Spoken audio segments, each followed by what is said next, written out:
Now, there's one last thing I need to talk about before we move on to fuel systems, is that we talked about detonation. Now, the other thing that can happen is if you run an engine too rich, what are the disadvantages of running an engine too rich?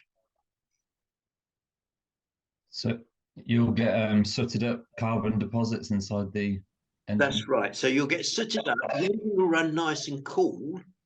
Not something you want to do if you're flying to Crete and you're going to be landing with 20 minutes of fuel on board. You want to eke out your fuel best you can. Now, if the engine soots up, what can happen is that all these little particles of black soot can collect on the spark plugs and the cylinders and things and bits and pieces. And inside the cylinder, it's all black, sooty crap. And what happens is that when you get the power stroke and it pushes the piston down, and that's a lot, then that's very hot, and you get the exhaust stroke, which is also hot. When you get the induction stroke and then the valves close and then you compress it, all these soot deposits are glowing red hot inside the cylinder.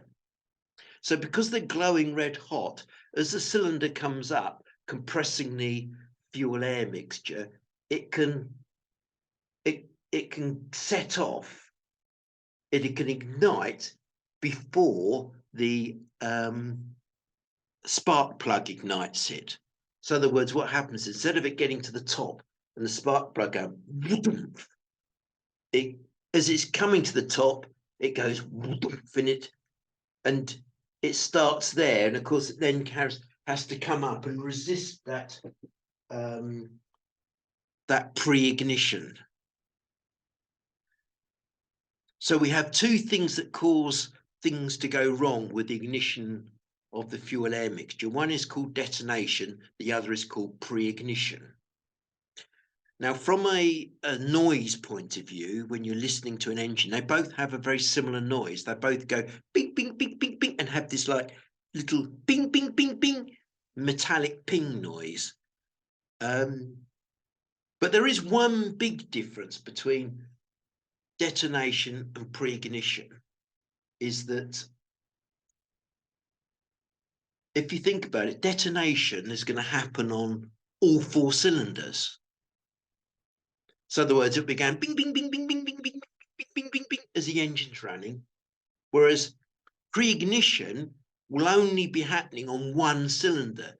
So in other words, the engine in slow motion will be going dum, dum, dum, bing, dum, dum, dum, bing, dum, dum, dum, bing, and you can actually hear a slight bing, this bing, bing, bing, bing, but it's only it's 1 in 4 strokes. And quite often that you'll get to the hold point and you do your power checks, and you will hear this as you check your mags, you'll hear this like slight pre-ignition. And the way you get round it is you just lean off the engine a tiny bit with your mixture control, and that causes the engine to run a little bit hotter, and that will just cause some of this soot to hopefully go out the exhaust pipe.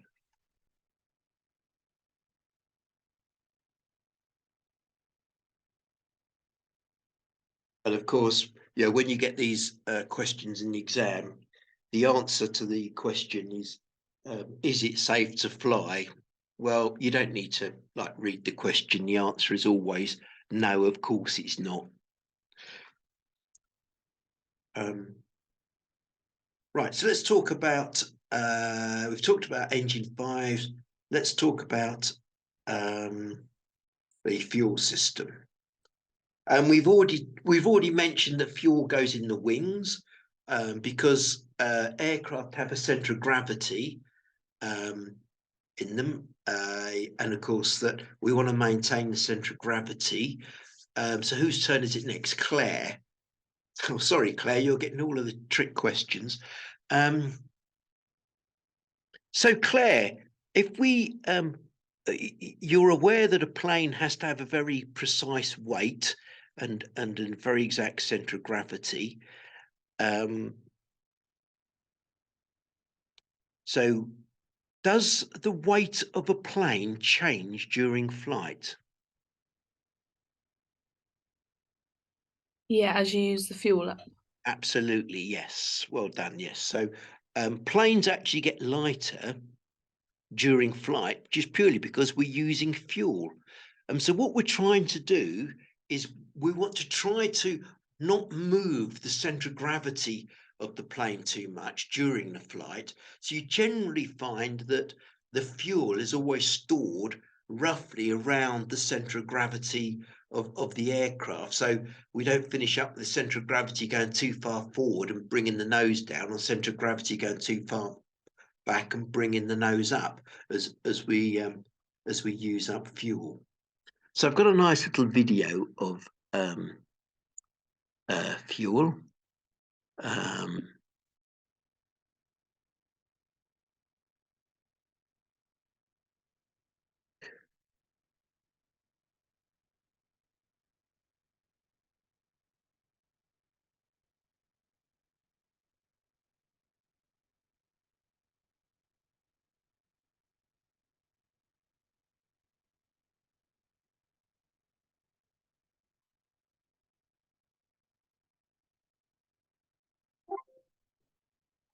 Most general aviation aircraft.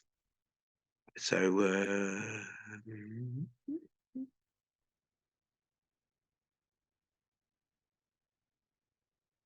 yeah, there we go.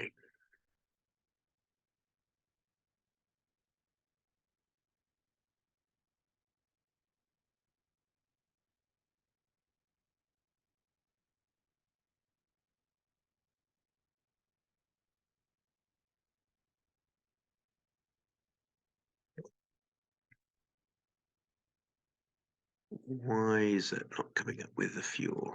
Here we go. Right.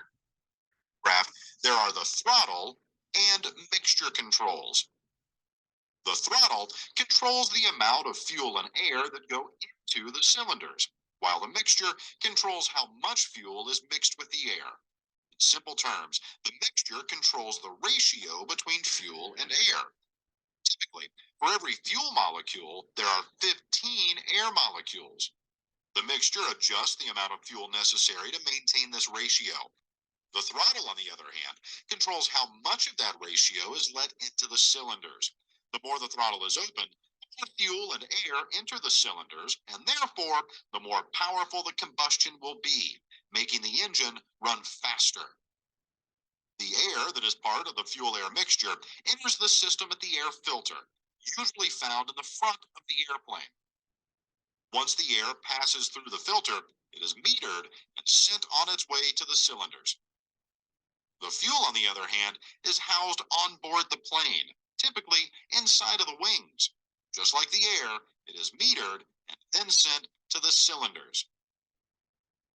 There are two different potential systems used that can control the fuel-air mixture: the carburetor system and the fuel injection system. Most modern airplanes are equipped with fuel injection systems, so we'll spend a little more time on that. But it's a good idea to still review the basics of a carburetor. The job of the carburetor is to mix fuel with the air that gets sent to the cylinder combustion chambers. Fuel arrives at the carburetor and sits in the float chamber, waiting to be used. To the side of the float chamber is the venturi, which is where the air passes through. As the air passes through the venturi, its velocity increases, which causes the pressure to decrease. Towards the bottom of the venturi, we find a fuel discharge nozzle, which is located near the area of low pressure. This draws the fuel out from the float chamber through the nozzle and mixes it with the air. Just past the venturi is the throttle valve. This controls how much of the fuel-air mixture is being sent to the cylinders. In newer airplanes, fuel injection systems are installed, which have many benefits over carbureted engines. Fuel injection engines reduce the amount of fuel required, increase engine power output, and allow for the precise use of the fuel. Rather than having a carburetor, a fuel-injected system is split up into different components. These consist of fuel pumps, a fuel control unit, a fuel manifold valve, and finally, fuel discharge nozzles. The fuel pump pumps fuel from the fuel tanks into the fuel control unit. Then, the fuel control unit regulates the specific amount of fuel needed based on the mixture and throttle settings. The fuel then gets sent to the fuel manifold valve, where it is dispersed and heads to the nozzles of each cylinder. This time, the fuel does not mix with the air until immediately before entering the combustion chamber. Right. So let's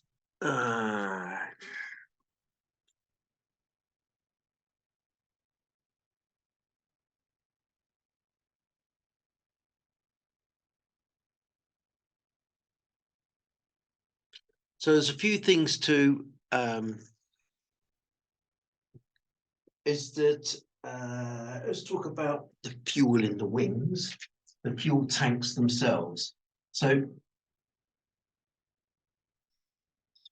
the fuel tanks are held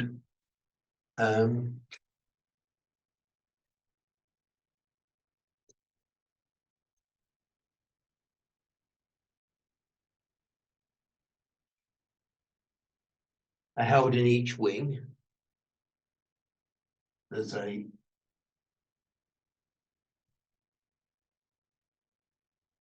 cap,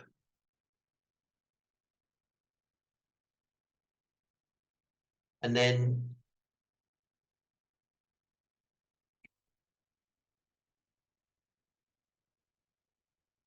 a pipe where the fuel goes out.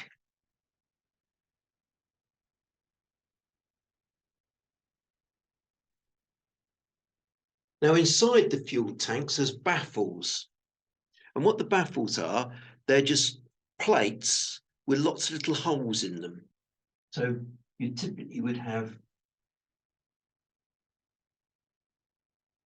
a couple of baffles here.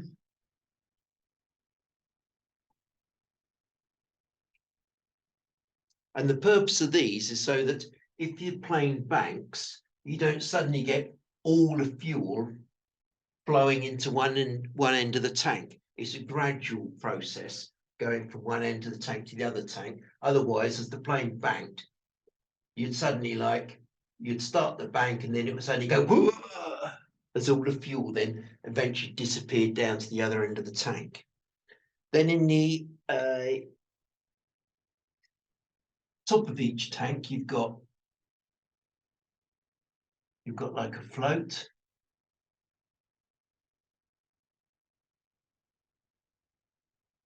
And then at the end of this float, you've got a resistive track. So what happens is you've got a resistor, electrical resistor, and then you've got an arm that moves up and down the track. And typically, what happens is you've got in the cockpit, you've got a gauge, a fuel gauge, and inside the fuel gauge is a bimetallic strip that's heated up that moves the needle, and then you've got a wire from here to here, so that the idea is that as this goes up, then this goes up. So this would heat up this strip and this would go up. And because it's a heating effect, as this is slopping around, this tends to be damped, so it doesn't go jonk, jonk, jonk, jonk, jonk, and match the sort of like slopping. It also means that as the plane banks and the fuel would move around inside the tank, this gauge isn't going to try to follow the fuel. In other words, there's like a sort of like extra delay built into the system. Then on the bottom of the tank, there's the right on the very bottom, there's a drain valve.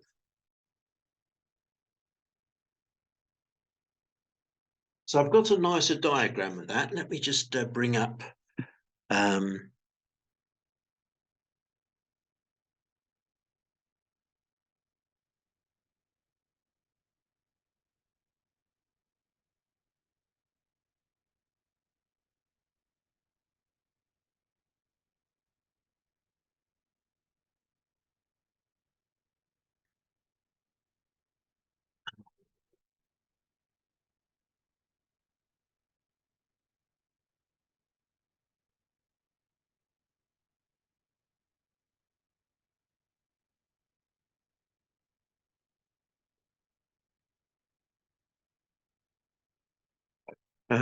this is the one I want. Yes.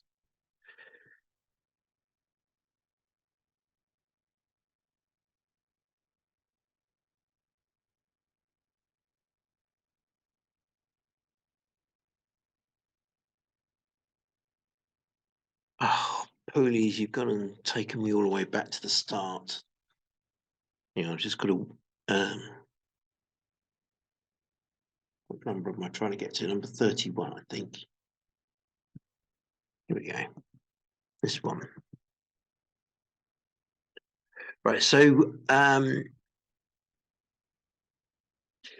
here we've got the two fuel tanks, one in each tank.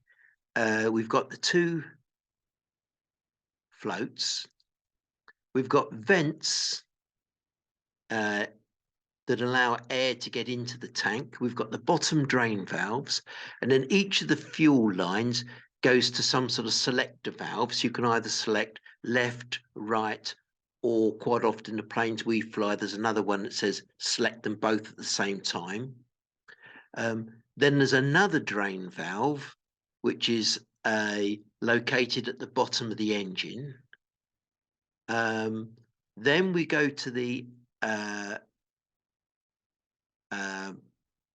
fuel strainer, which is the main filter inside the engine compartment. And of course, this is connected to our fuel primer, to our little hand pump that takes fuel directly into the inlet manifold. And then from there, it then uses gravity, because the wings are higher than the engine, to go to the carburetor. Now, of course, some planes, the wings are low, in which case you tend to find that there's an engine-driven pump. So there's an engine-driven fuel pump to actually pressurize the fuel to get it to the engine, because obviously the tanks are probably lower than the carburetor is.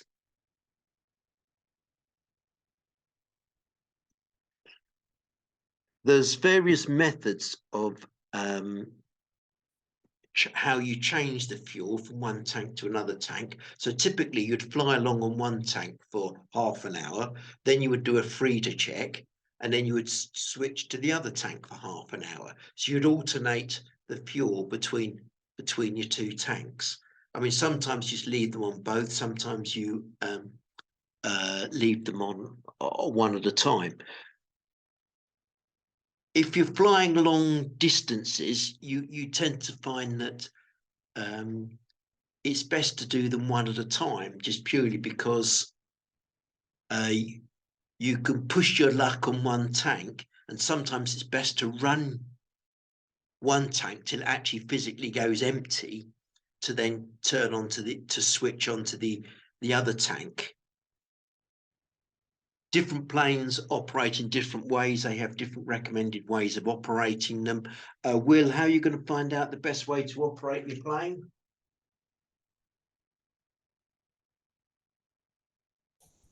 What's that, Paul? Sorry, can you repeat, please? Yeah, how are you going to find out the best way to operate your plane? To As operate in flying?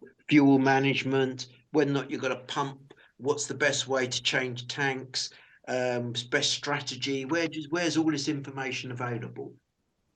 In the pilot operating handbook. Pilot operating handbook. Yep, that's the answer to all of those things. Yep. And when you fly a unfamiliar plane, it's always a good idea to spend about an hour with the pilot operating handbook, just familiarizing yourself with fuel management and all this sort of gear. So fuel is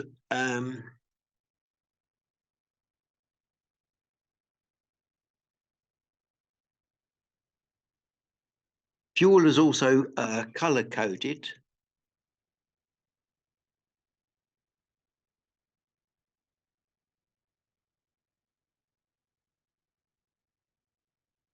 Right, here we go. So now there's always questions on the exam in this normally, so you have to kind of memorize it. Now, the way I memorize this is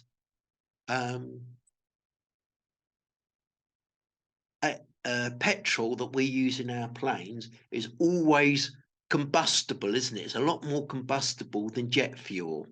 You stick a match in jet fuel, the match will go out. If you stick a match in petrol, it's going to go woof. And because petrol is more combustible, it's going to be red, whereas matches go out with jet fuel, so it's black. So that's the number one way I always remember them. And then petrol is divided into two, 100 LL and MoGas. MoGas is motor gas. It's the normal petrol you get from a fuel station. 98 RON is MoGas, and avgas is 100 octane low lead. That's what 100 LL means, and it's a slightly different certification of petrol, and it's harder to get. So that's the blue color, whereas the yellow color is what you can get in every fuel station, which is yellow. And I always think of it, well, yellow is close to green. So, you know, a 98 RON has always got a green nozzle, yellow, green. So that means that MoGas is going to be like yellow and red. 100 LL will be blue and red. That means, and Jet A1 is going to be black. So you've got black and grey go together. So you've got black and white and grey markings for Jet A1. So that's how I remember them.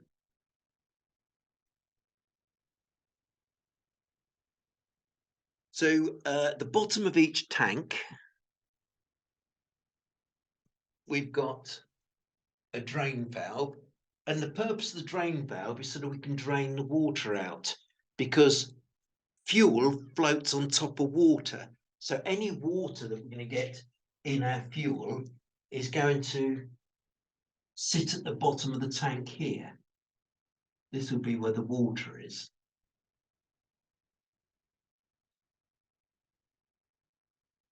And what we do is we use a fuel strainer, which here's one I prepared earlier.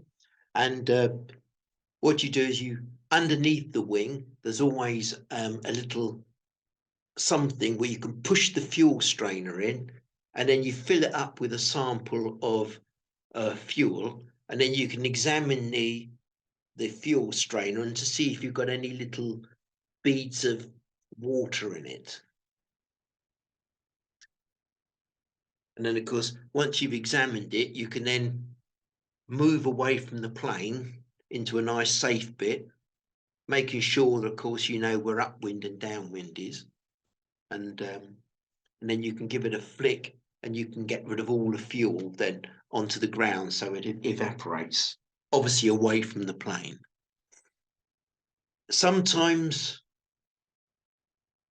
you're not sure if you're going to get, when you do this, if you've got all water or all petrol. If you don't see any beads of water in it, then of course you don't know whether or not you've got all petrol or all water in here.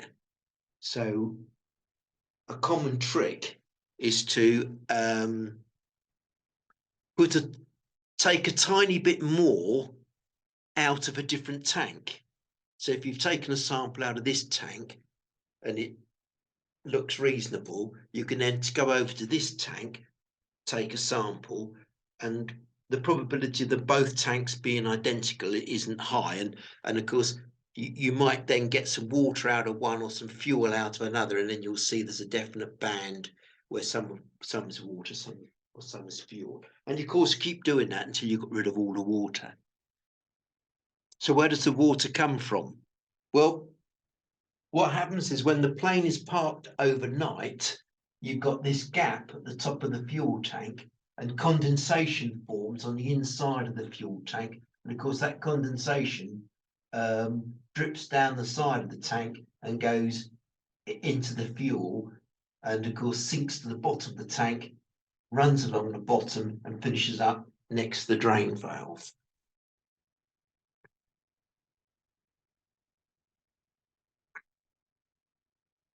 So we're going to move on now and talk about oil and cooling. So how is the engine cooled, Will? With the ventilation on the wings, the cooling like scoop things. How is the engine vents. cooled? With vents. Other than that, I don't know. Not the cockpit. How's the engine cooled? I'm not sure. Rob, how's the engine cooled on a plane? How do we keep the engine from self-destructing? How does the engine keep cool? So two things. So the cylinder head's got fins on it, so it's air cooled around the cylinder heads. That's And right. So the fuel, if it's running rich, the fuel acts as a coolant in the cylinder itself. And then, does the oil play a part if we're moving on to? that's right. That's where we're going on to. So, in other words, that the engine is principally cooled because each cylinder has fins on them, on each cylinder, and there's air flowing over those fins. And where does the air come from, Claire? From outside. Yes, from outside, but where is the great big blow of air that's blowing over the engine coming from? From the propeller. From the propeller, yes. So in other words, just in front of the propeller, there's two big holes, two big ducts that then direct the airflow from the propeller over all these fins, keeping the engine cool. Now, besides just keeping the engine cool through air cooling, the oil also acts as a lubricant, and it's circulated around the engine, and that also in turn cools the engine. So you'll find that in the engine compartment there is a small radiator, which is the oil cooling radiator. So let's just draw up a nice little diagram of a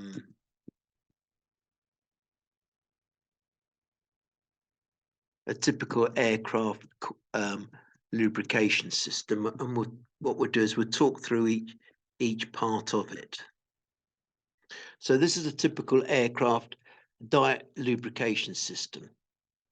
So what happens is all of the oil collects in the bottom of the engine in the sump. So there's a couple of pints of oil sitting permanently in the bottom of the engine.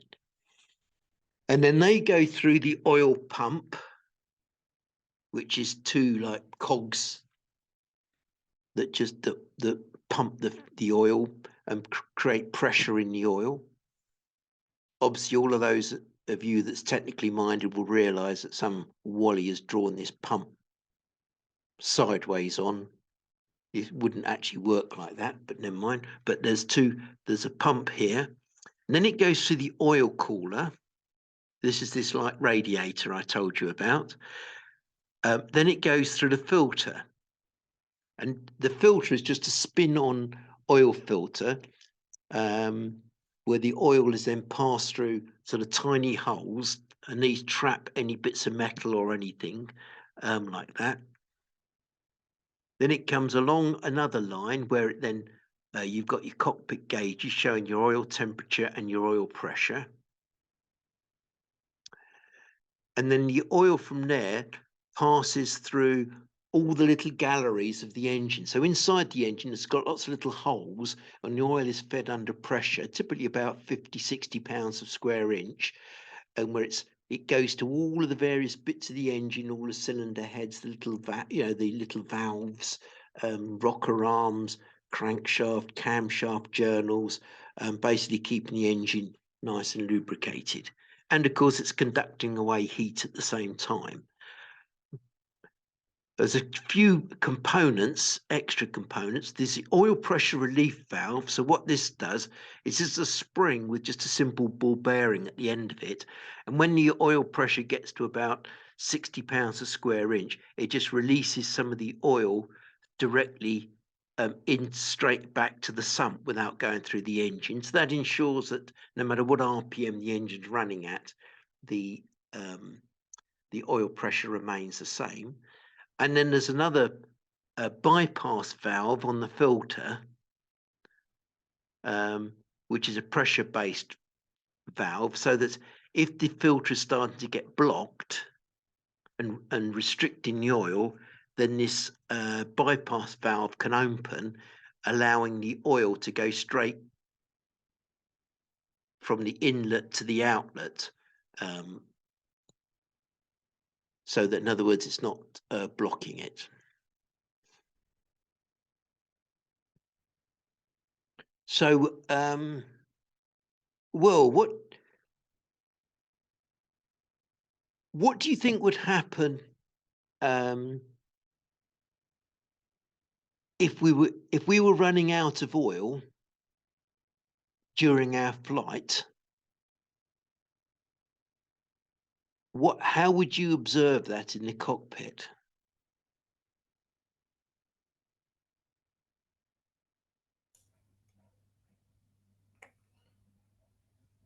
Could you potentially, if the engine's getting hotter, could you potentially smell? You can do. There's normally, yes, that's a good answer. You could normally tell something's not right because there's some sort of like, you get a bit of an oily smell. But what instrument tells you that you've got a problem? The oil pressure gauge. The oil pressure gauge. Now, if you're flying along and your oil pressure gauge is starting to go down, that means you're losing oil. Rob, what are you going to do about it? If presumably if it drops out of the green when you're doing all your engine checks and your T's and P's, would you try and return back to base, or make a landing or divert somewhere? Well, there's no hard and fast rules about this. Basically, you're the captain. It's down to you. Just make super sure that when the guy from the AIIB has a chat to you about it, that your actions that you've done were sane, sensible, and reasonable, given the indications that you had in the cockpit. So think through a couple of scenarios. You've got a slight smell going on. You look at your oil pressure, and it's in the yellow. But it's remaining in the yellow. So chances are, if you just throttled that engine back a little bit and didn't make it work quite as hard, you wanted to make your engine run a bit cooler. How are you going to do that, Claire? Set the mixture to rich. Put the mixture to rich, make the engine run cooler, bring the throttle back, make it not work quite as hard. But now you've got to make a decision as to what you're going to do next. Now, if the oil pressure remains the same, chances are that you could think about a diversion to somewhere, a diversion to an airport, yeah? If the oil pressure, you look at the gauge and it's definitely on the way down, and it's going down and down and down, you're obviously losing oil. And once it gets into the red, you've only got about 5 or 10 minutes before your engine's going to seize. So you're the captain, you make the call. You know, I mean, if you're going to finish up landing in a field, it's always best to land in a field with an engine that's working a bit than rather than landing in a field without an engine at all. So, you know, there's no hard and fast things here. You make the call.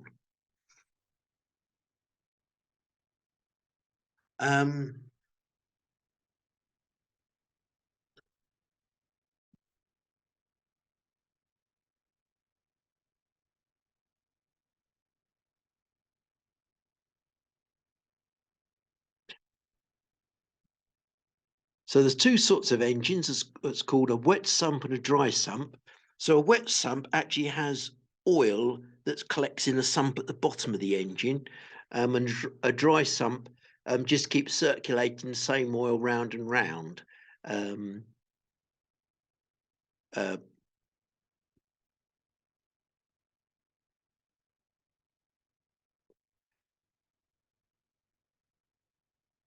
So the SAE grade, in other words, the thickness, the viscosity of the oil, in aviation, it's always double what a car one is. So in a car, you'd use, in the UK, you typically use 2050 engine oil.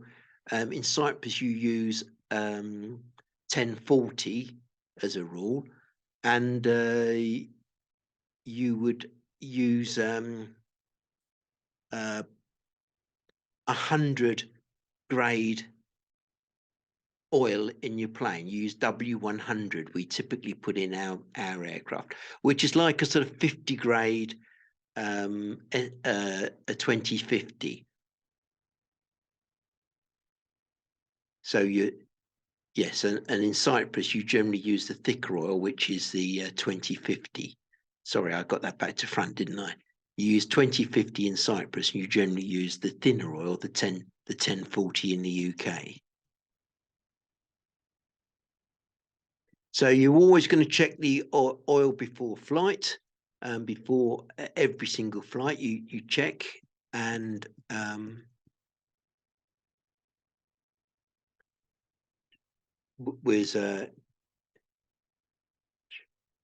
and of course, as we said, the oil is a very fundamental part of the cooling. Right, so let's right,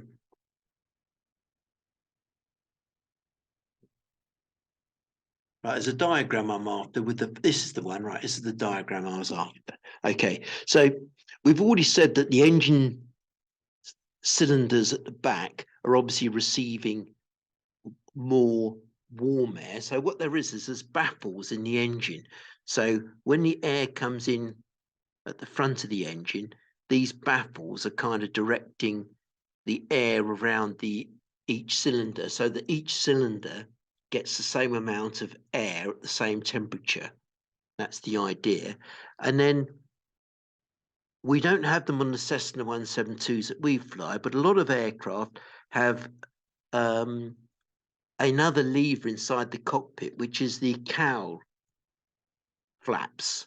And what these cowl flaps do is these let air out. So you can determine how hot or cold the engine is by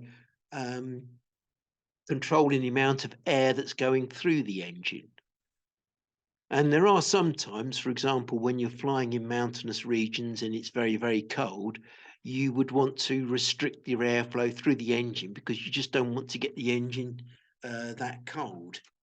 You want to keep the engine its nice thing. And also when you, for example, if you're descending, you might, for example, want to alter the cowl flap settings. Whereas if you're climbing and you're going to produce lots of power, you'd want to open your cowl flaps so you get a better cooling through your engines.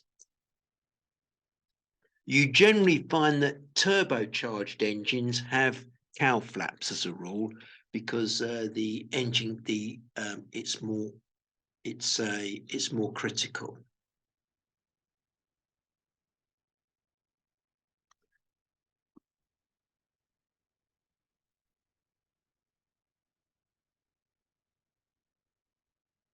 So last thing I want to talk about on this particular side of management of an aircraft is what we pilots call airmanship. And what airmanship is all about is just really how good a manager you are of a plane. And by this I mean, yeah, we've talked about all these different controls, the carburetor heat and the cowl flaps and the mixture controls and the throttle, and airmanship is how you bring all of this together, and how you treat the aircraft, and thinking about how you're going to manage all these things in flight and on the ground. And to a large extent,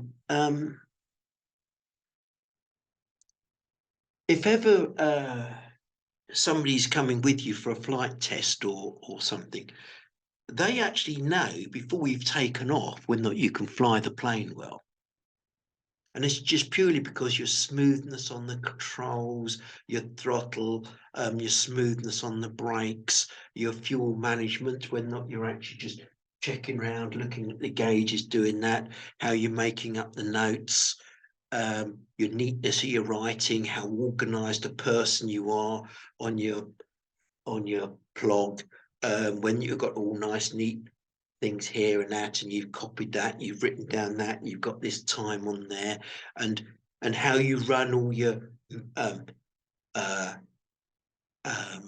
all these fuel handling things in your oil, you're checking your temperatures, you're looking at your warning lights,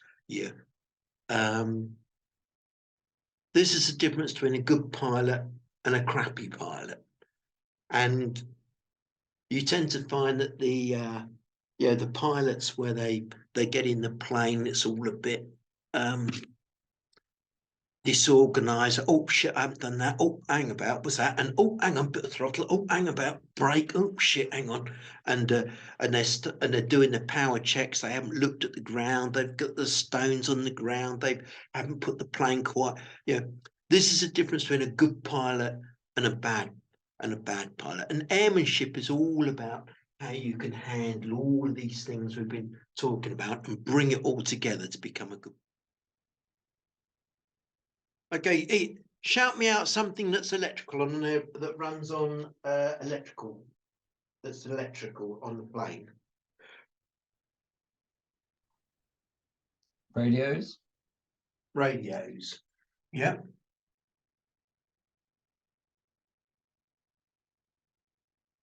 Something else? Keep going. Lights. Lights. Yeah. Transponder. Transponder. Yeah. Would flaps be one? Flaps. Yeah. Electric flaps. Yeah.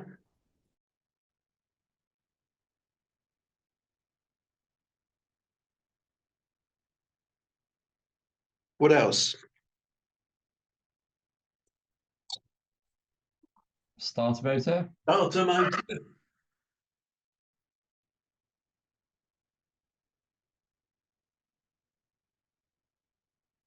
Think up something else.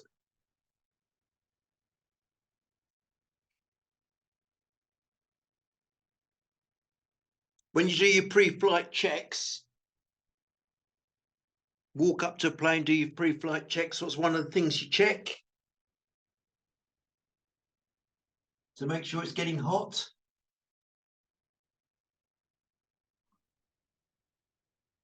Or is it pitot heat? Pitot heater, yeah. To make sure your pitot tube is getting hot. What else? What else can you think of? We just talked about the fuel system. Fuel pump. Could have a fuel pump, yeah. Generally, if you've got an electric fuel pump, you've always normally got a a mechanical one as well. Because we don't want, if you get an electrical failure, we still want the engine to run, and of course, otherwise, there wouldn't be any point in having eco. So we've got an electric fuel pump. What else could we have that's electric? I think. The fuel side of it. What else is in the fuel tank?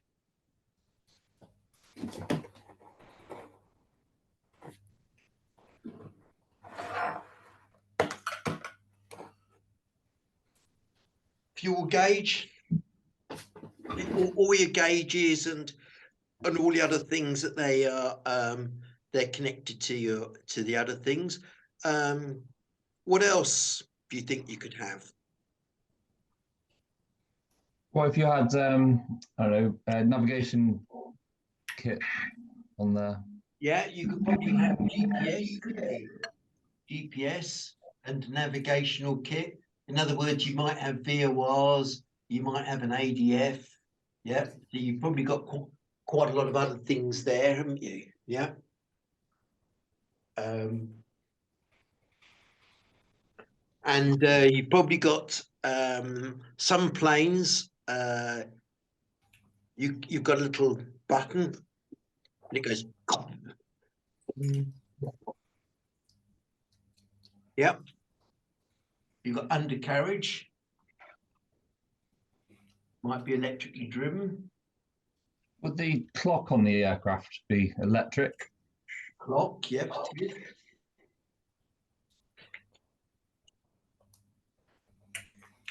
So I think we've got most of it there, haven't we? And of course, the thing that runs all of this is the battery. Now, aircraft come as two different sorts. You've got 12 volts or 24 volts. Aircraft, just like you've got 12 volts and 24 volt cars. You've got 12 and 24 volt aircraft. Most of the planes that we generally fly will be 12 volts. And of course, what charges the battery is the engine-driven alternator.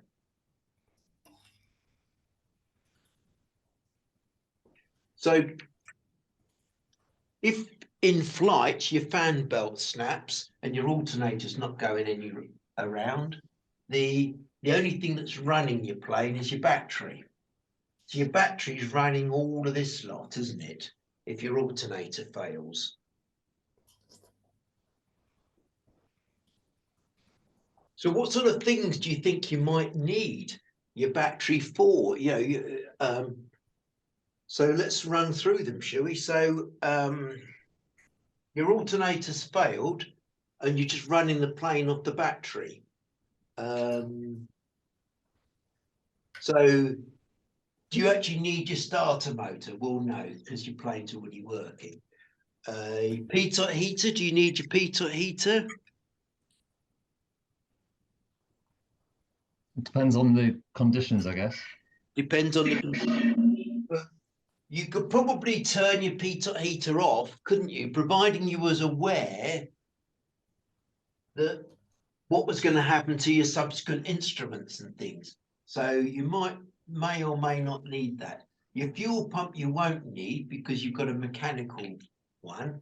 Your gauges, well, they only consume a tiny weeny bit of fuel, so you'd probably want them. Your undercarriage, you may have a backup system. Sometimes undercarriages are electrically driven. They have a little handle inside your cockpit. You can pump the hydraulic pressure, so probably won't need that. Your clock you won't need. You've got your mobile phone. You can land flapless. Lights, well, you can probably divert to an airfield where they've got lights, so you probably don't need your lights. GPS consumes very little electricity, so you'd want your GPS. You could probably turn off your nav, you could probably turn off your VOI, you could probably turn off your ADF. Transponder, you could probably turn off if you told air traffic control that you were going to turn it off, and they would probably want you to turn it on when you was close to the airport. So transponder would be, and of course your radio you definitely want to keep on, wouldn't you? So you could what's called load shed in the event of an alternator failure to kind of run the plane for as long as you sensibly can on the batteries. Rob, eventually the battery will run out because the battery will only keep the aircraft running for about 20 minutes, maybe half an hour before the battery smokes. When the battery goes flat, will your engine carry on running? Yes, because it will run off the magnetos. Yes, and the magnetos are self-powered, aren't they? They don't run off the batteries. So let's look at a typical circuit diagram of a plane, shall we? We've already drawn a tiny weeny bit of this the other day, didn't we? So we've obviously got a battery, which is the now all aircraft electrical systems, they use the aircraft frame as an earth. So in other words, the negative of the battery just is simply connected to the aircraft earth.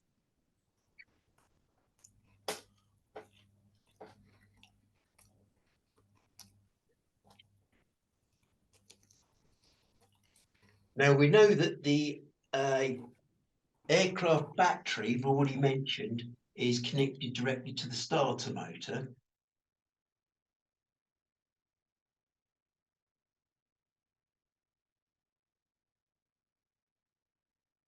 Because this consumes an awful lot of electricity. And there's a device on the starter motor which is the actual switch, isn't it? And so we have a big thick wire here.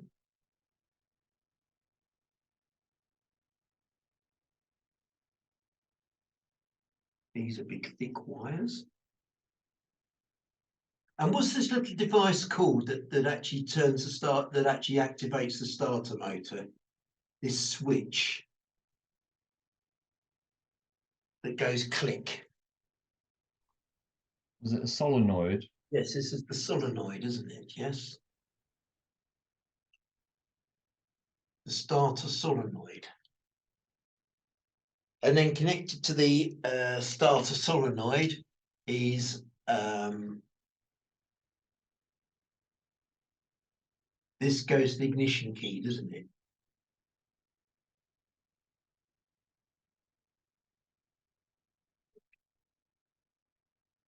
So that's we've already drawn that piece of the circuitry in. So as well as that, you've also got a wire that goes to the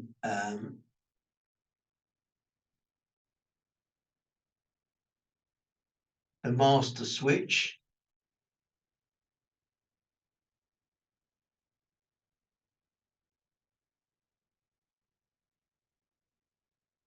And then from the master switch, the wire goes through a series of circuit breakers.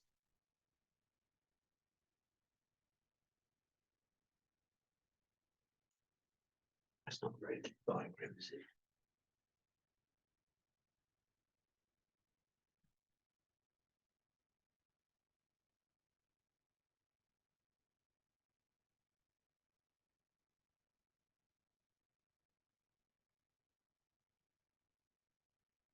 It goes through a big piece of copper and then it goes to individual circuit breakers.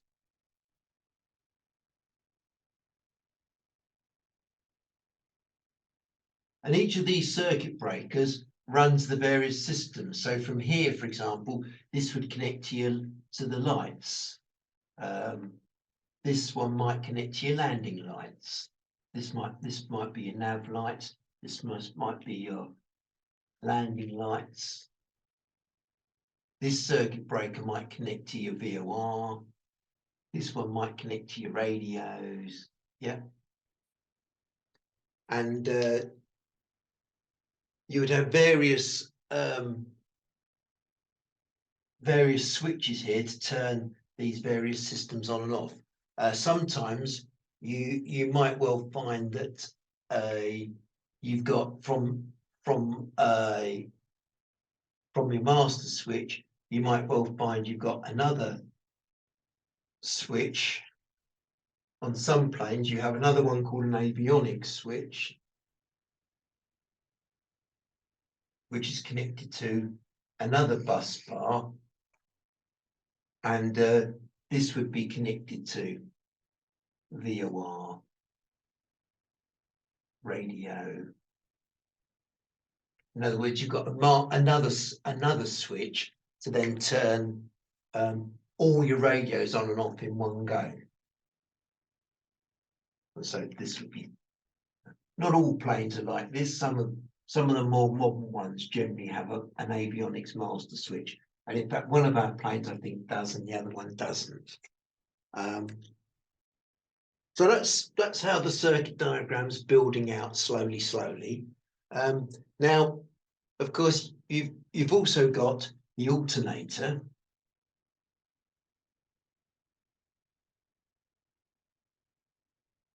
And the alternator is engine driven via a pulley, and it's driven by a fan belt right at the front of the engine. And a part of your pre-flight checks is to actually just check that belt. You can feel it with your hand to make sure that the belt hasn't snapped and it's in place.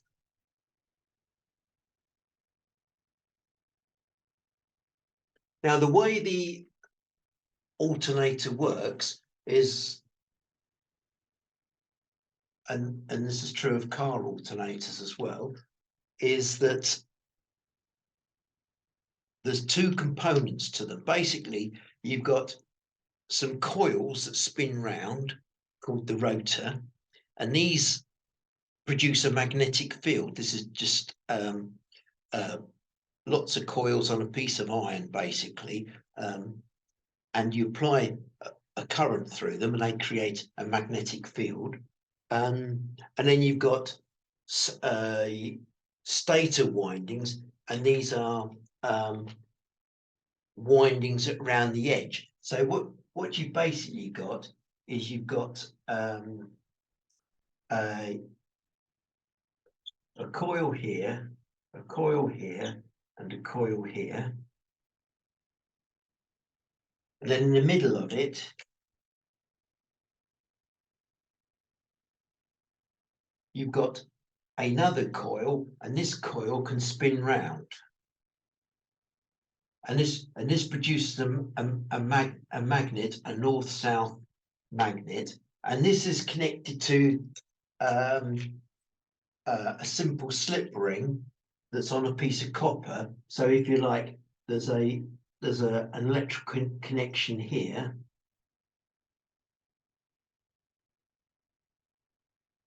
And you can control the current going through this piece, through your rotor, to control the voltage on your output. And then typically these three coils here, which are called your field windings. These are actually connected to a rectifier. So each one of these connects to a rectifier assembly, which would be this one here, like that. And then each one of these then these are all connected together, all the positives. And then this becomes your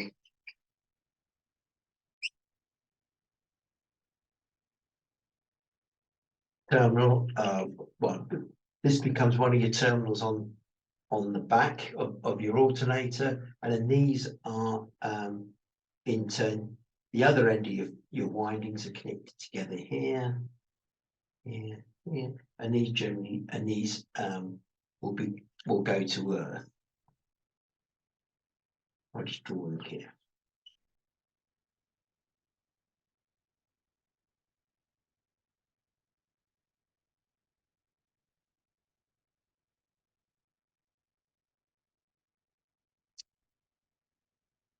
And the reason we've got 3 like this is because when these are producing an AC and sine wave, and what happens if we get 3 sine waves all superimposing as 3-phase AC electricity, and because they've gone through this rectifier assembly, that makes them into a sort of nice DC.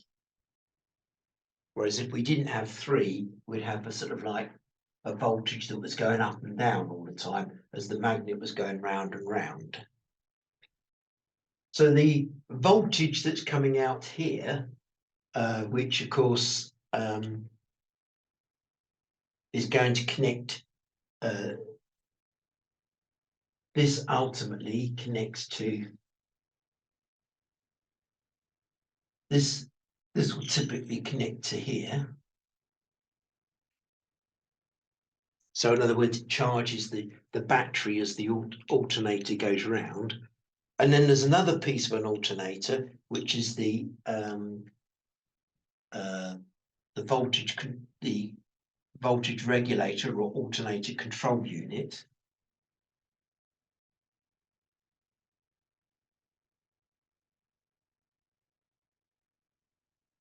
And what this is, this actually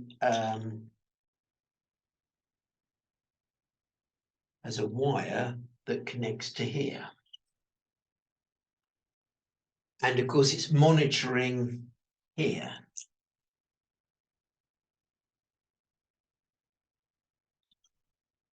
So what this clever box is doing is it's looking at the voltage coming out here, and it's controlling the voltage going into here to actually make the magnet to actually control the output voltage. It controls the voltage here to control this voltage here. Now, this alternator control box is obviously another thing that consumes electricity. So you generally find that there's another part of the a master switch.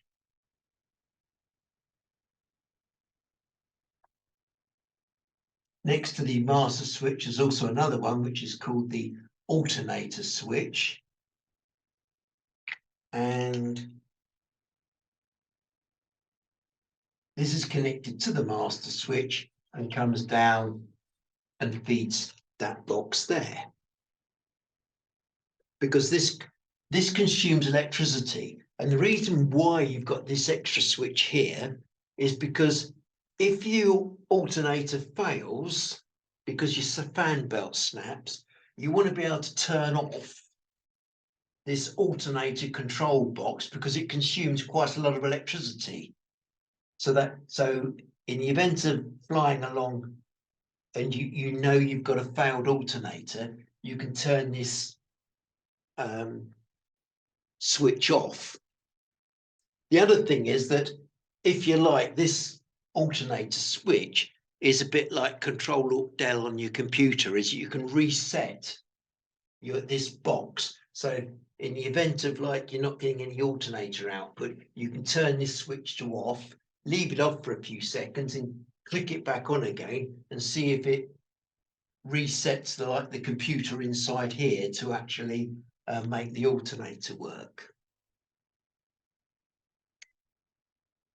Now, something that's not always obvious in a plane is that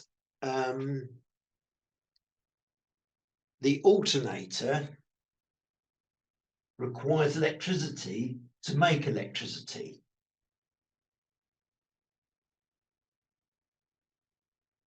So if I didn't have a battery in my plane, if I took my battery out altogether, could I start the plane? What do you reckon, Will? If I didn't have a battery in my plane, could I start it? No. Well, I couldn't start it. I couldn't start it on the hands on the ignition key, but would it be possible to start that engine? Yeah, the engine, yeah. Yeah, because even without the battery in, I could get the propeller and I could, and it would start, wouldn't it? But I haven't got a battery in the plane. So, Rob, you've got the horrible question this time, not Claire. I've got no battery. I've started my plane by swinging the propeller. Are the electrics in the plane going to work?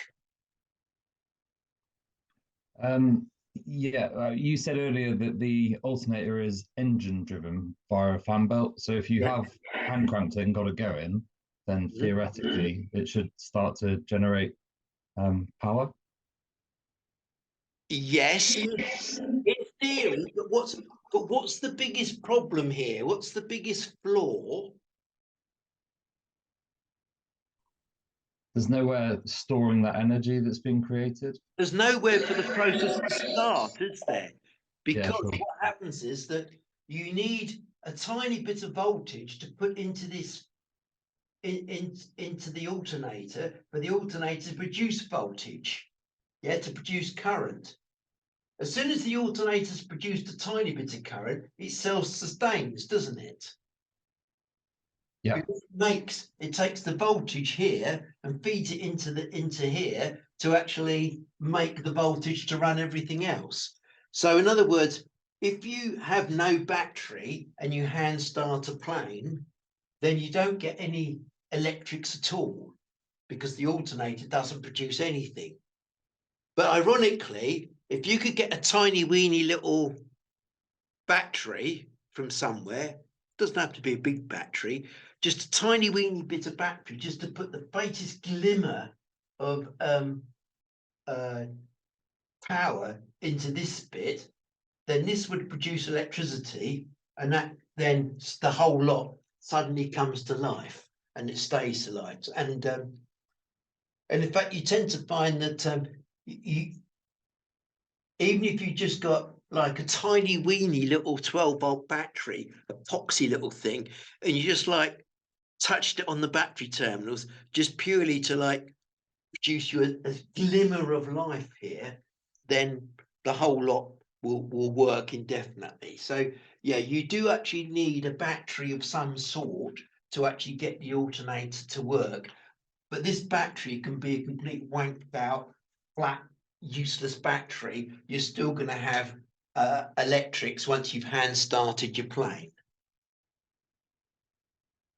Of course, you know, like I was saying earlier about airmanship and things, you know, you're the captain, you know, you then come up with whether you think that's a safe plane to fly. You know, if you've got a plane with a buggered battery, although your alternator is running the plane and you can quite happily fly that plane, what, you know, what are you going to do if your alternator fails? Well, if you've got a buggered battery or a flat battery and your alternator fails, you're immediately dead, aren't you? Everything just dies instantly. Now, if you're flying VFR on a beautiful sunny day and the airport you're flying to knows you're arriving and it's not going to be a busy international airport. So if you're flying from Larnaca to Akrotiri on a lovely sunny day, VFR in VMC, you'd probably take the risk. You'd say, well, yeah, all right, so big deal. So if the alternator fails, well, it's not such a big deal because I can fly there non-radio. I know how to get there. I don't need my VORs. I don't need my GPS. I don't need to talk to people. I've probably got my handheld radio with me. I've got my mobile phone. I can call air traffic control. I tell them I got a problem. You'd probably make that call, wouldn't you? But if you were taking off into 100-foot cloud base above you, and you were going to take off and go straight into IMC, so you can't see out the window, and it's at night, and you're taking off and heading straight across the sea to another island, you'd need your brains examining if you want to take off with a duff battery, wouldn't you? Because if you get a problem with your alternator, you're kissing your ass goodbye. So I've got a nice slide of we can talk about the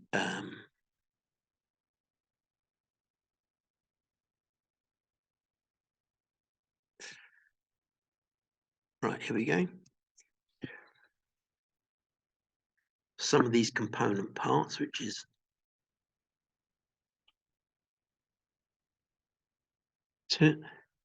now as between the alternator and the battery, you've always got some sort of ammeter, and the ammeter shows you whether or not there's current flowing into the battery or current flowing out of the battery. And typically they're center reading ammeters. So if it reads to the right, it means there's current going into the battery, and if it's reading to the left, it means current's going out of the battery. So obviously, if you're flying along and the battery's charged, it should be reading roughly 0. Now, there's also another sort of meter which doesn't have a center. It doesn't go right or left. It just shows you a reading, and that's typically where it just shows you how much current the alternator's producing. So quite often these will be given a different name. They're sometimes called load meters or other names.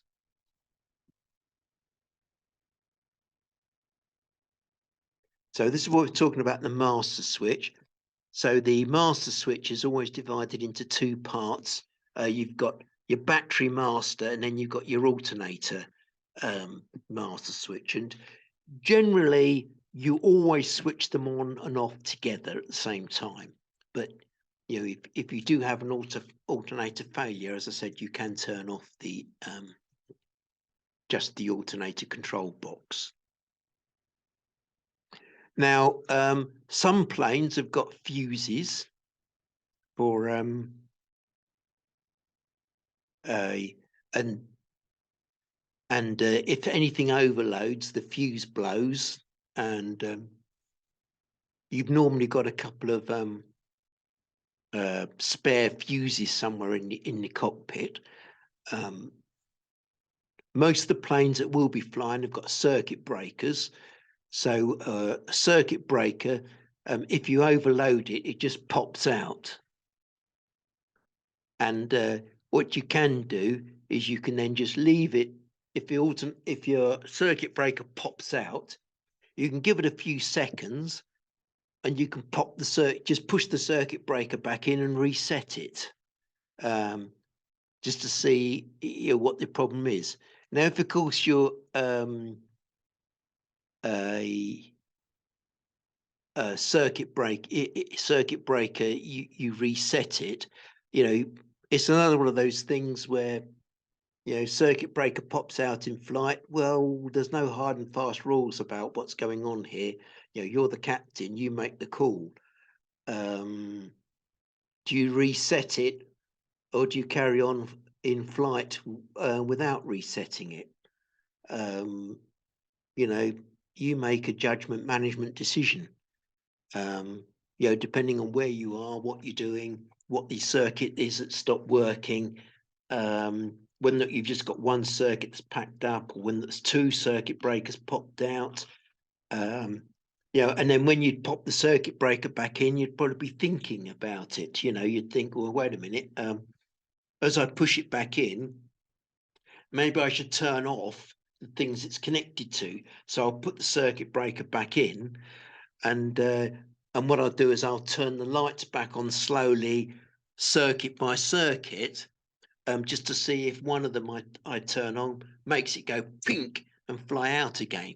And if you've identified which circuit it is, well, you might want to then leave that circuit switched off and maybe reset the circuit breaker. But you know, you're cool. You're the captain. You know, yeah, I've had one aircraft. I flew into Paphos once. As my own stupid fault, I was bored and I was playing with all of the bits of the plane. And I thought, you know, all the years I've been flying this plane, I've never actually used the de-icing system on the plane. And I thought, I wonder if the de-icing system works. So I just tried the de-icing system. Oh my God, there was like all the circuit breakers popped out and there's a great big flash behind the thing. The cockpit filled up with smoke, and sort of I'm about 50 miles out over water approaching Paphos, thinking, that was a sensible move, wasn't it? You know, like the whole aircraft, you know, had to basically switch everything off in order to fly back to Paphos. But obviously then I had no radio, no instruments, no bugger all to get me back to Paphos. But yeah, so you know, you make a call.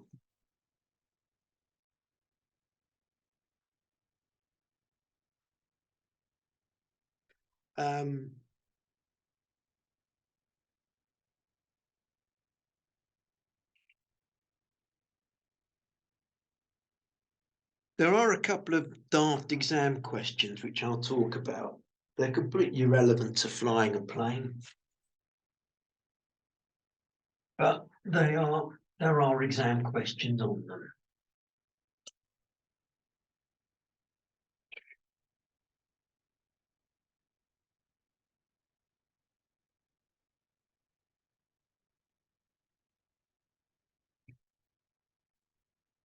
Right, so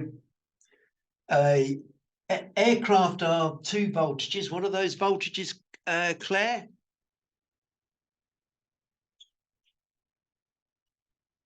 What voltage do you find planes working at?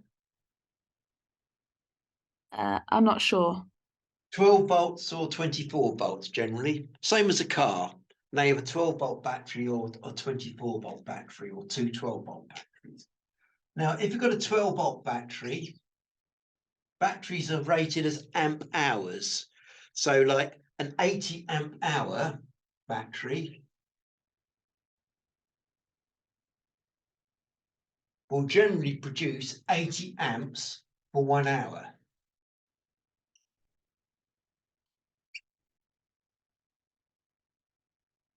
But if you take an 80 amp hour battery and you only draw, say, 2 amps from it, it will produce 2 amps for 40 hours.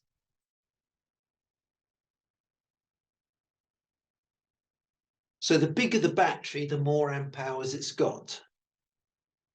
Now, generally, if you can connect batteries together.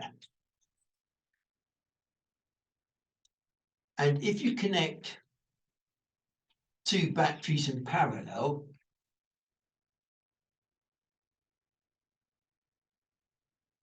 in other words, you connect the positive terminals together and the negative terminals together, like that. and this is another 12-volt 80 amp hour battery. Then you finish up with 12 volts, but you've doubled the amount of power you can get. So in other words, you finished up with 160 amp hour battery or battery combination.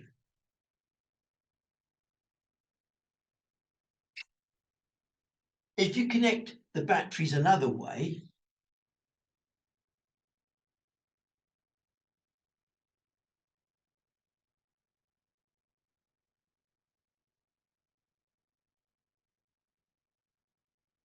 if you connect the batteries in series, like this, so in other words, you connect the plus to the minus like this, and this is an 80 amp hour, this is 12 volt, 80 amp hour, 12 volt, 80 amp hour. Then what you finish up with is a 24 volt output, but 80 amp hours. So in other words, you still finish up the total same capacity, but here you finish up with 12 volts, which is 160 amp hours. Here you finish up with 24 volts, which is 80 amp hours. So the total power is the same, but this one's double the voltage than that one. And in actual fact, inside a 12-volt battery, there is actually each cell is a 2-volt cell inside it. So if you look inside a 12-volt battery,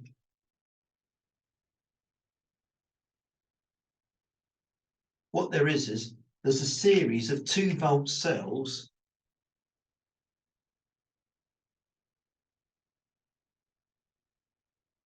and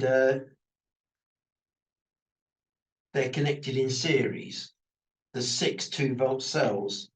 And in fact, in the old days, batteries used to have little caps and used to pour distilled water into the batteries and top them up. And there would be 6 caps because there would be 6 cells to make up a 12-volt battery.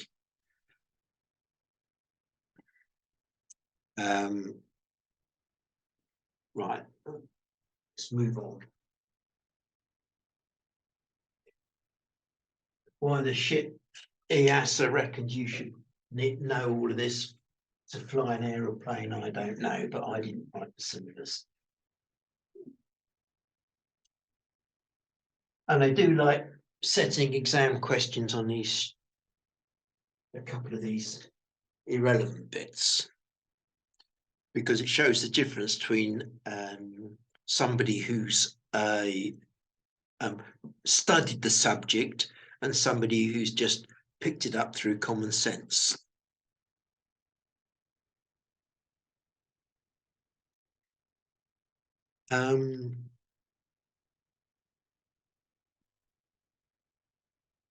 Right, so I'm going to talk now about, move on to, I want to finish this today. I want to talk a little bit about hydraulics and landing gear, and of course the other important hydraulic system on all planes is the brakes. So let's find the hydraulics.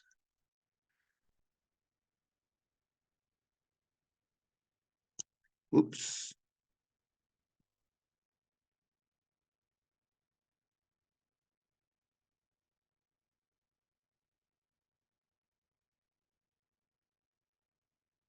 Right, so I'll bring up a nice slide of that one. Save me drawing a picture on the board. So here we go, landing gear. So we've got 3 wheels on a typical aircraft, haven't we? We've got the nose wheel, and then we've got the main wheels, and generally we steer by the nose wheel that's up, and we brake on the main wheels.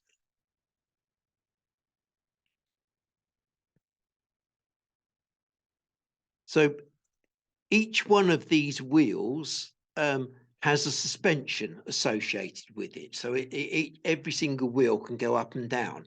Now, some planes like the Cessna 172s that we fly, they've got these sprung struts that we talked about a little bit. So these struts here are slightly springy, so as the plane lands, they can go doing, doing, and they can take a little bit of the force of the landing. Other types of planes actually physically have a hydraulic cylinder which goes up and down, and for the it's a bit like a car with a damped hydraulic cylinder.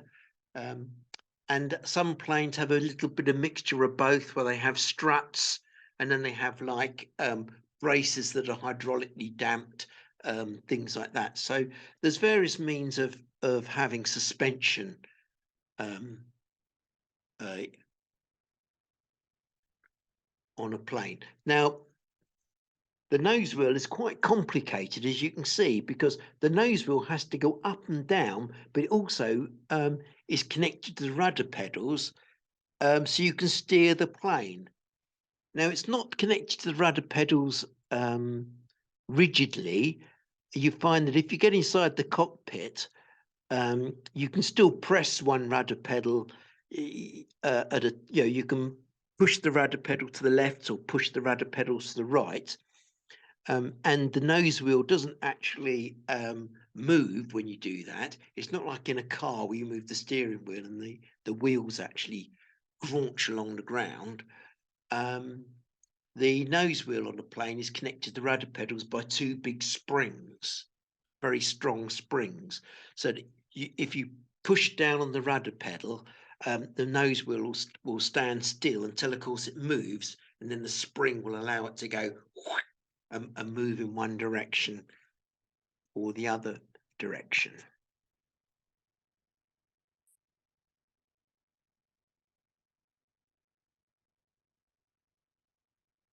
So the nose wheel has this oleo unit. Now, what it is that this goes inside this cylinder, and this cylinder is filled up with hydraulic fluid and compressed air. And of course, it's circular. So you can probably see that you have to have something extra to stop the wheel, to keep the wheel sticking forward, and that's called the torque link. So we've got this extra little bit here, which is just these two bits of aluminium, typically, that are on three hinges, and what they do is they just make sure that the wheel can't rotate round inside this oleo unit. In other words, it can only go up and down in a straight line. And as you can see, that when it's in flight, this section's extended by air pressure. Typically, there's like 200 pounds a square inch of nitrogen in here. And then when it's obviously got weight on it, it pushes down and is compressed. Now there's an extra bit, and there's let me just go back to this other diagram, which has got a better control diagram. Can you see on this one here, this middle one, there's another cylinder here, a tiny weeny hydraulic cylinder here. Now this is called a shimmy damper. And what this does is it stops the wheel vibrating when you land or take off. It's just another oil damped cylinder that provides a little bit of resistance to motion in your steering, so that it stops the nose wheel vibrating. And it's called a shimmy. It's called the shimmy damper, and it just sits on the side. So in other words, the nose wheel's got quite a lot of complex stuff in it. You've got a shimmy damper here. You've got your torque links here to keep it in line, and you've got your oleo strut here with the hydraulics fluids here, and then above that you've got some compressed gas which then provides the actual force to force the strut out and to maintain it at the right height. So now on each of the wheels, on every single tyre and rim, you've got what's called a creep mark. So what a creep mark is, it's just a bit of paint really on the rim and a bit of paint on the tyre. And what you've got to do is you've got to make sure that in your pre-flight checks, you just make sure that the two creep marks are aligned with one another. And if the creep marks don't align with one another, like in here, where that bit of paint, you can physically see the tyre has moved on the rim, then you can't actually use the plane. There might be a limit of how far the creep mark can move before you've got a problem. And Claire, where would you find that information? Pilot's operating manual. Absolutely. Yep, we've all got this pilot's operating handbook sussed, haven't we? So everything you want to know is in the pilot's operating handbook, and you'll be able to look it up in there in the index. It will say about creep marks, what the limits are, and what you're allowed to get and what you're allowed to get away with. Right, so moving on, so we've got the brakes. Oops, here we go. So the braking system, you've got independent left and right brakes. They're connected to the rudder pedal, so that on your foot pedals, they're divided into two bits, the bottom bits and the top bits. So on the top part of your rudder pedals is like another pedal, which is your brake pedal. Some planes you kind of have to physically move your feet up the pedal, and some planes you kind of tip the pedal. But you've got, if you like, 4 pedals available to your feet. You've got your rudder pedals that you push left and right that are altering your nose wheel and your rudder, and then you've got your brake pedals as well, where you can activate your brakes on the top of your pedals. And you've got a brake fluid cylinder. And then as you push each brake pedal, it then pushes down on your master cylinder, creates pressure here, that goes through your brake line and then connects to your calipers here that push onto your discs. And that in turn slows you down and produces the braking action. So you can steer, of course, on the ground. You can use a little bit of asymmetric braking to assist your nose wheel steering. So you can put more force on one brake than the other brake, for example, so that the plane will tend to skew round on one wheel. Now, some planes, typically training aircraft, they've got brake pedals on each side. So in other words, on the passenger side, there's also brake pedals on the and they're dual control pedals, so that everything that's on the left hand side is replicated on the right hand side. So you've got 4 brake pedals in total, and you've got obviously 4 rudder pedals replicated left and right. If you were taking somebody who's never flown up before with you, Will, and required a tall chap, what do you think would be a good pre-flight briefing?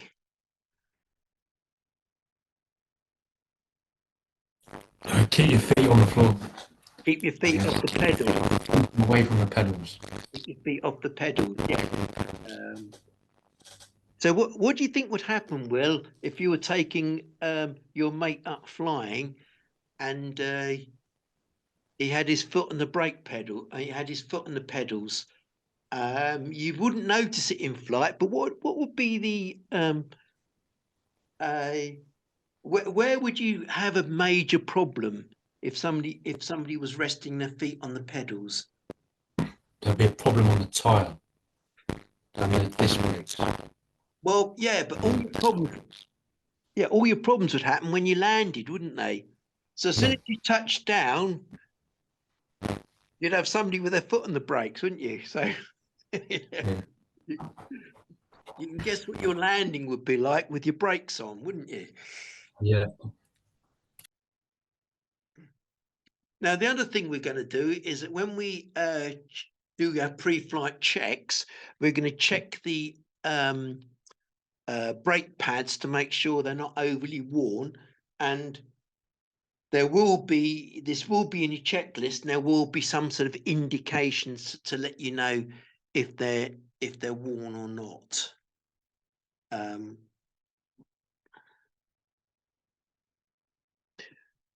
And then the last thing I want to talk about is the parking brake. So now the parking brake is slightly different on a plane than is on a car, and so the way it works is, let's go back to our little diagram here, is that you see these two brake lines that go to the you've got a brake line here and a brake line here. Well, in that circuit, you've got like a valve that can lock the hydraulic unit, the hydraulic fluid in the pipe. So in one position, the hydraulic fluid can flow to and from the cylinders. In the other position, it can't. Whatever's in the cylinder stays in the cylinder. You can't get any more in, and you can't get any out. It just closes off the pipe. And that's how the handbrake works. So the handbrake on a plane works by you apply pressure on your brakes, on both brakes, and then you typically move something in the cockpit,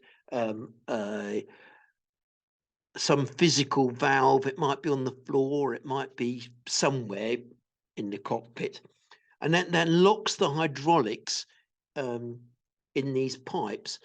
And then, of course, when you take your foot off the brakes, the hydraulic pressure is locked and in the system and keeps the brakes on.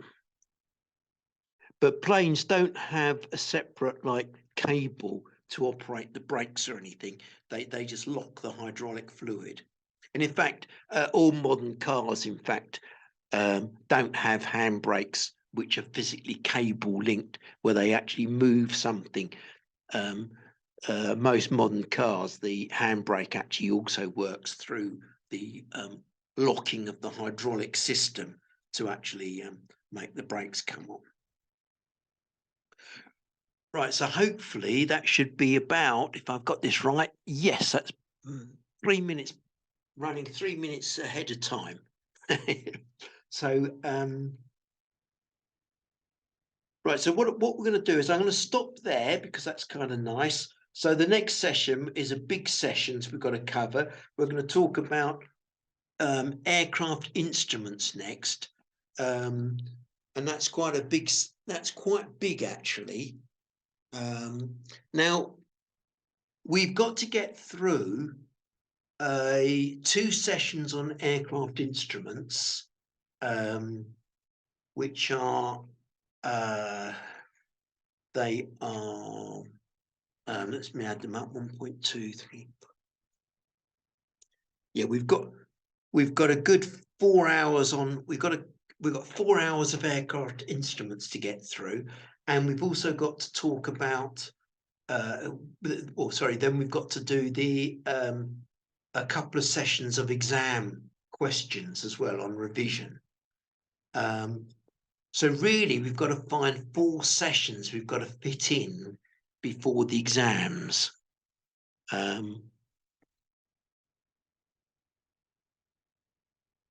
So the exam is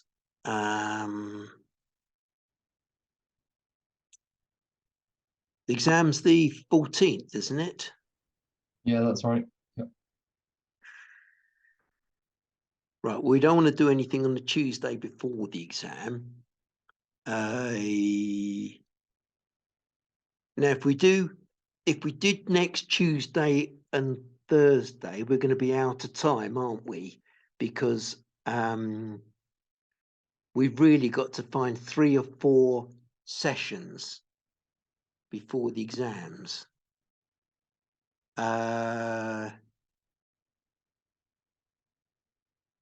Could you guys do Monday if we did a 2-hour session on Monday? Yep, that works for me. Yeah. And I Or- think what Sorry, would that be starting at 6? I could do if that would make it easier for you guys. Yeah, I mean, I don't want to delay anyone else, but I can't get out of work till about 5:30 on a Monday. All right. Well, I tell you what, why don't we do 6? Why don't we do 6 to 8 on a Monday? Because these 2-hour sessions, I think, are nicer than the big 3-hour sessions. And then the weekend, next weekend, we'll get together, probably at the clubhouse, and we'll do the revision probably at the clubhouse, I think. Because we've got an awful lot to get through. Unfortunately, I was trying to start AGK at the beginning of the year, right, as soon as the year started. So we're kind of missing about a week and a half. So we've got a lot to fit in before the exams. But yeah, okay then. So that gives you guys a chance now to have a read up of your book, because we've now got a lovely point to finish. So in other words, you can read all your AGK book all the way up to aircraft instruments. It should all make super sense. And also, if you go onto PPL Mentor, onto that website, you'll find that you can select all the questions and on all the bits that we've covered, without talking about instruments. So what I suggest you do is go onto read the book, go onto PPL Mentor, and just select the sections there that we've covered, and just try and get 80% for all the questions in PPL Mentor. And anything you're not sure about, you can put on the WhatsApp group, and we'll chat about it together. And then we'll get together on Monday at 6 o'clock.